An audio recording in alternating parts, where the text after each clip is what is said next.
Yo, what is up everybody? Welcome to my channel. And in today's video, I'm going to be teaching you guys how you guys can create a Coinbase account. So it's pretty simple to create a Coinbase account. So without any further ado, let's start the video. So to create a Coinbase account, first you want to go to your search engine and search for. After you search for Coinbase, you want to click on where it says sign up for Coinbase account. Click on it. And once you're over here, it's going to take you to the page where you can create your account. Now, once you're here, you want to enter your first name, your last name, and an email address for your account, and then enter a password. And after entering your password, you want to tick mark this to show that you have agreed to its term and service and click on create account.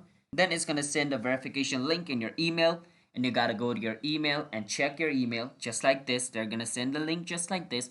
You want to click on this link, and then it's going to take you to the page where you have to do a final stuff. You need to enter a phone number for your Coinbase account. So enter the phone number for your Coinbase account. Then it's going to send a verification SMS to your phone number to verify if it is yours or not.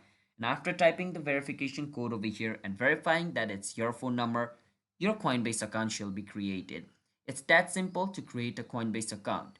So if you guys found this video helpful, then be sure to hit that like and subscribe button with notification on so you guys can get notified for our future video. And yeah, I will see you guys in another video. Until then, bye bye and have a nice day.